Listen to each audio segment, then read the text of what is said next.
Have you ever wondered why some people seem to control every conversation? Why their reality becomes a reality everyone else follows? It's not luck, it's not charm, it's because they know how to control the frame.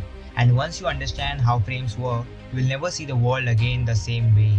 A frame is the lens through which we interpret reality. It shapes how we see the world, how we respond to situations, and how we judge what's true or false. Whoever controls the frame controls the reality others operate within. This is why politicians, business leaders, and master manipulators like Frank Underwood from House of Cards or Tywin Lannister from Games of Thrones always seem to hold the upper hand. They define the frame before anyone else even realizes what's happening. In psychology, frames are built on three core elements: context, meaning, and rules. Context defines the environment. Is it hostile or friendly? Meaning assigns value. Is this event a threat or an opportunity? And rules determine behavior, what's acceptable and what's not. Take Frank Underwood for example. In House of Cards, when Frank faces opposition in White House, he doesn't argue or fight directly. He changes the context by framing the conflict as a test of loyalty rather than policy. Suddenly, it's not about the political issue, it's about whether someone is loyal to him. That's the power of the frame. He defines the rules of the game before anyone else even knows they are playing. Let's take a Game of Thrones example. Tywin Lannister is a master at this. When he tells Joffrey, any man who must say I am the king is no true king, he reframes the power dynamic in a single sentence. He's not challenging Joffrey's authority directly. He's shifting the frame from legal power to perceived strength, and in doing so, he asserts dominance without lifting a finger. I am the king! Oh, bless you. Any man who must say, I am the king, is no true king. Frames matter because they decide who holds the power. If you walk into a negotiation and let the other person define the terms, you have already lost. But if you set the frame, defining what's valuable, what's fair, what's possible, you control the outcome before the conversation even begins. Psychological research backs this up. Studies show that people are more likely to agree with arguments that fit within an existing frame they understand and trust. This is why political campaigns and corporate messaging are built around frames, not facts. Facts don't win arguments, frames do win interaction. If you can see the frame, you can reshape it. If you can control the frame, you can control the outcome. Tywin Lannister knew this. Frank Underwood mastered it. Now it's your turn to understand the game. Now let's understand why frames matter in communication and power dynamics. Every conversation is a battle for control, and the weapon is the frame. You've seen it happen. A leader steps onto a stage and defines the terms of the debate. A CEO sets the agenda in a boardroom. A politician frames the problem in a way that makes their solution inevitable. The people who control frames don't just influence conversations, they control reality itself. Frames are not just about language, they are about power. And power, as we know, is the ability to make others respond to your reality rather than their own. The most dangerous part? Most people don't even realize it's happening. So now you have learned hidden power of frame. Now let's learn how frames shape perception. Now let's talk about confirmation bias. When someone frames a conversation, they direct your attention towards specific information and away from other details. The brain naturally seeks information that confirms the existing frame, reinforcing the perception even if it's inaccurate. Let's take an example of House of Cards. Frank Underwood knows this well. When he accuses a political opponent of corruption, he's not interested in whether the accusation is true. He's interested in planting the idea. By defining the frame as corruption, he forces the opponent to defend themselves within that frame. Even if they prove their innocence, the audience still associates them with corruption because the frame was already set. Next, there's the availability heuristic, the tendency to believe that the most easily recalled information is true.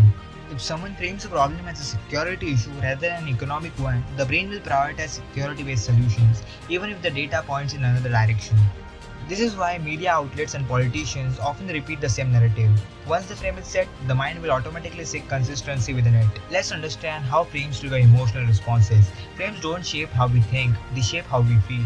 The human brain responds more strongly to emotional cues than logical ones. This is why framing often relies on emotional triggers like fear, hope, and loyalty. In Game of Thrones, Tywin Lannister leverages emotional framing constantly.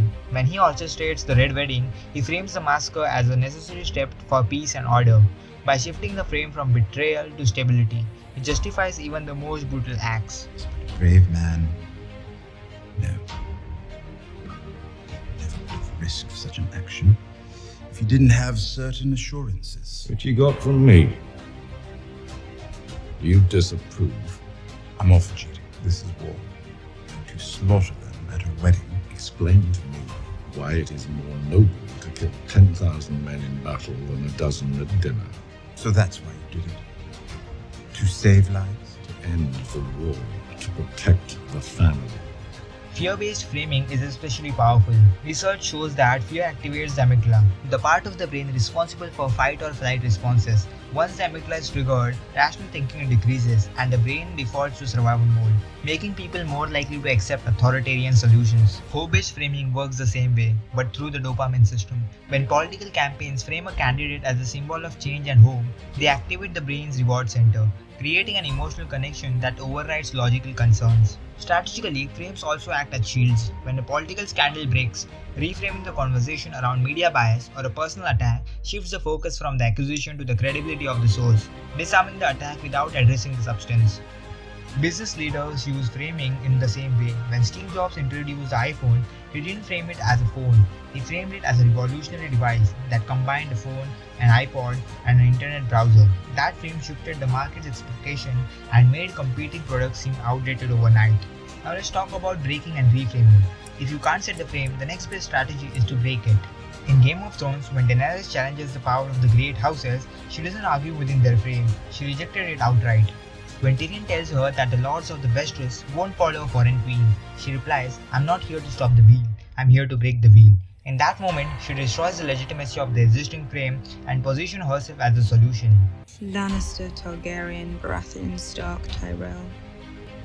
They're all just spokes on a wheel. This one's on top, then that one's on top, and on it spins, crushing those on the ground. It's a beautiful dream. Stopping the wheel. You're not the first person who's ever dreamt it. I'm not going to stop the wheel. I'm going to break the wheel. In communication, the fastest way to break a frame is to expose its contradictions. If someone frames you as inexperienced, you could argue back, or you could reframe the conversation by focusing on innovation and adaptability instead of experience. By shifting the value system, you make their attack irrelevant. Frank Underwood does this masterfully. When confronted about political corruption, he doesn't deny it. He reframes it as necessary cost of effective leadership.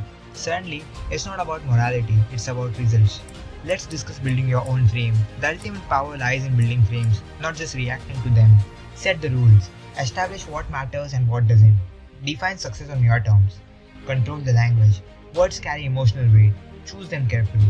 Politicians don't say taxes, they say investment in the future. That's framing. Steve Jobs once said, "People don't know what they want until you show it to them." That's the power of frame. When you define the problem and present the solution in the same breath, you eliminate alternatives before they are even considered. Frank Underwood, Tywin Lannister, Steve Jobs, they all mastered the art of framing. They understood that power is not about strength, it's about defining the game. If you want to play at the highest level, you must learn to see the frame. Set the context, define the meaning, establish the rules, and you'll control not just the conversation, but the reality people live within. That's it for today. So this is gonna be a whole playlist of how you could master framing. Check it out and thanks for watching.